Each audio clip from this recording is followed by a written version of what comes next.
गरीब अनाथ बहनों का जादुई सूट नदी पेड़। 15 वर्षीय शालू की माँ कविता की 3 महीने से तबीयत खराब चल रही थी। शालू अपनी माँ के लिए थाली में खाना लगाकर लाती है और कहती है, माँ चलो उठो, और कितना सोगी, खाना खा लो, फिर दवाई भी खानी है। माँ मैं स्कूल से आ गई, देखो माँ के ऊपर निबंध लिखने पर मुझे मैडम ने गिफ्ट दिया। अरे माँ जागो ना, इतना कौन सोता है।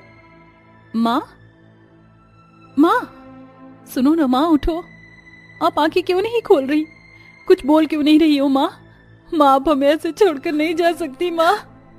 तभी शालू के रोने की आवाज सुनकर पड़ोसन आकर जवाब देती है कि उनकी माँ अब इस दुनिया में नहीं रही। दोनों बहनें बिलख बिलख कर बहुत रोती हैं और अंतिम संस्कार कर देती हैं।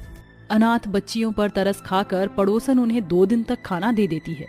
जैसे ही तीसरे दिन वह उनके दर जाती है और कहती है, काकी भूख लग रही है, कुछ खाने को मिलेगा क्या।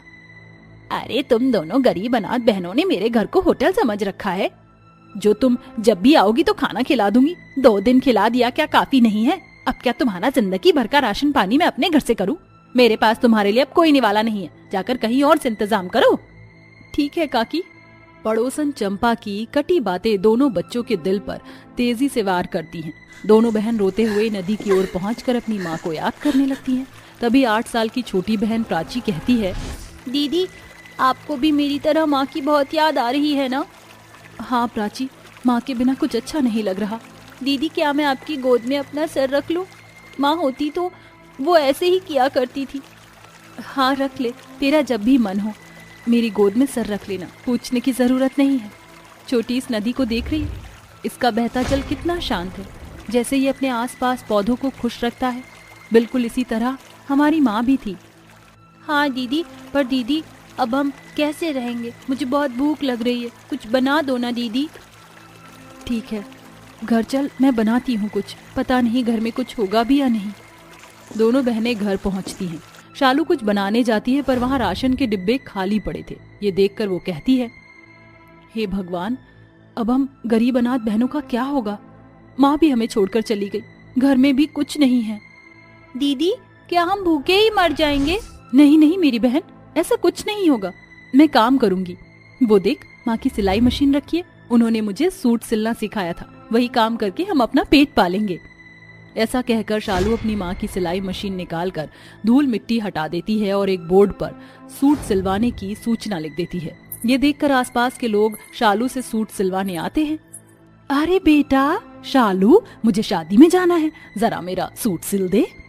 जी काकी, मैं आपका सूट अभी सिल देती हूँ, आप 2 दिन के बाद आ जाना।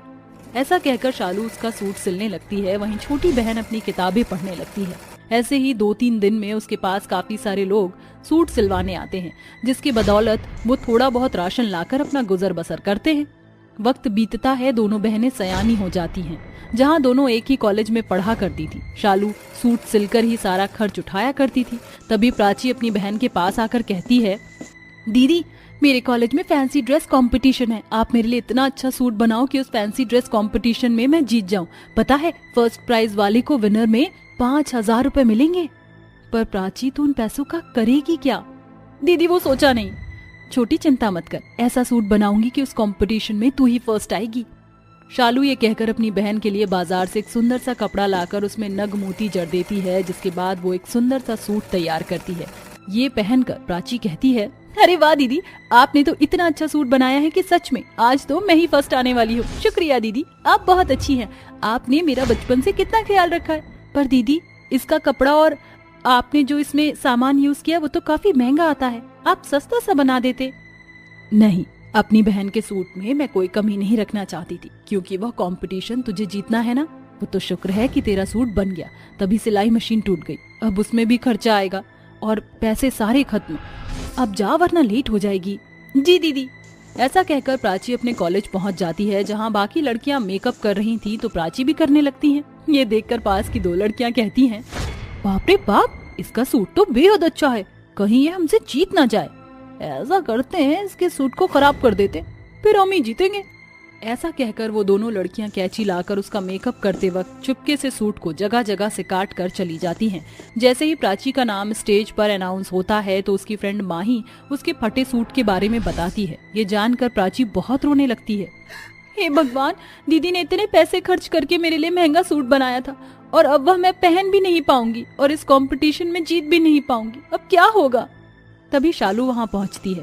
प्राची अपने सूट का सारा हाल बताती है, जिसे सुनकर वो कहती है, तू फिक्र मत कर, मैं कुछ करती हूँ। तेरे कंपटीशन में आधे घंटे का ब्रेक हो गया है। ऐसा कहकर शालू उसका फटा हुआ सूट लेकर चली जाती है। कुछ समझ नहीं आता तो उसी नदी के पास रोने लगती है। हे प्यारी नदी, अब बताओ मैं क्या करूं? मेरी बहन इतना उत्सुक थी इस कंपटीशन के लिए, लेकिन ना जाने ये सूट किसी ने काट दिया। हम बहुत गरीब हैं, अब क्या होगा? तभी उसके सामने एक सुंदर सा फूलों का पुल का रास्ता बनता है, जो नदी के बीच जाकर एक पेड़ पर रुकता है। उस पेड़ पर कई तरह के सुंदर सूट थे और वह पेड़ कहता है, शालू, इस ओर आओ, अब तुम्हें रोने की कोई जरूरत नहीं है। देखो, तुम्हारा समाधान मैंने कर दिया है। इस जादुई नदी पेड़ से तुम जो चाहो 2 सूट ले लो, तुम्हारे बहुत काम आएंगे और कभी भी फटेंगे नहीं। डरो मत, मैं जादुई नदी पेड़ हूँ। क्या सच में? इससे हमारी सारी परेशानी खत्म हो जाएगी? हाँ बिल्कुल। एक सूट तुम्हें बहुत गहने देगा तो दूसरा सूट तुम्हें पैसे ही पैसे देगा। इस सूट को तुम्हारी बहन पहनकर कंपटीशन भी जीत जाएगी। शुक्रिया जादुई नदी पेड़। ये कहकर शालू उस जादुई नदी पेड़ से 2 सूट ले आती है और अपनी बहन के पास जाकर उससे कहती है, बहन, तुझे इन दोनों सूट में से जो अच्छा लग रहा है वो पहन ले। जल्दी से जा और ये कंपटीशन जीत कर आ। वाह दीदी, ये दोनों सूट तो पहले वाले से भी ज्यादा खूबसूरत है। मैं ये लाल वाला सूट ले रही हूँ। ये सूट पहनकर जैसे ही प्राची स्टेज पर जाती है तो सब लोग आंखें गड़ाकर टुकुर टुकुर उसके चमकते सूट को ही देखने लगते हैं, जिसके सामने बाकी लड़कियां फीकी लगती हैं। और इसी के साथ प्राची उस फैंसी ड्रेस कंपटीशन को जीत जाती है, जहां उसे 5,000 रुपए विनर ट्रॉफी के साथ दिए जाते हैं। घर आकर प्राची अपनी बहन के गले लगकर कहती है, दीदी, आपकी वजह से मैं ये कंपटीशन जीत पाई, इसलिए अब इन पैसों से मैं आपको नई सिलाई मशीन ला कर दूंगी। पर दीदी, आपके पास ये 2 इतने अच्छे सूट कहाँ से आए? ये मुझे जादुई नदी पेड़ से मिले हैं। दोनों जादुई सूट हैं। आजा इन्हें आजमाते हैं। तभी प्राची ने पहने हुए सूट से कहा, हे जादुई सूट, अगर तुम सच में जादुई हो तो हमें घर के राशन के लिए पैसे दो। तभी उस जादुई सूट में से तेज रोशनी के साथ ढेर सारे पैसों की गड्डी निकलकर जमा हो जाती है। ये देखकर दोनों गरीब बहनें हक्की बक्की रह जाती हैं। अरे दीदी, ये तो कमाल ही हो गया। ठीक है, इस दूसरे सूट से भी देखते हैं क्या निकलता है। हे जादुई सूट, अपना करिश्मा दिखाओ। शालू के कहते ही वो सूट में चमचमाते तेज रोशनी में ढेर सारे सुंदर सुंदर गहने निकलते हैं। ये देखकर दोनों बहनें उस गहने को पहनकर कहती हैं, अरे वाह, सच में ये जादुई है। ये तो हमें अलग से गहने लेने की जरूरत नहीं पड़ेगी। तेरी शादी में यही काम आ जाएंगे, और आपकी भी दीदी। दोनों बहनें उन जादुई सूट के दिए पैसों से अपने घर का सारा अनाज भर लेते हैं, साथ ही कच्चे मकान को एक बड़े घर में तब्दील कर देती हैं। कुछ ही समय में दोनों बहनों की पढ़ाई पूरी हो जाती है और अपने पसंद के लड़के से दोनों उस जादुई सूट के बदौलत धूमधाम से शादी कर खुशी खुशी रहने लगती हैं।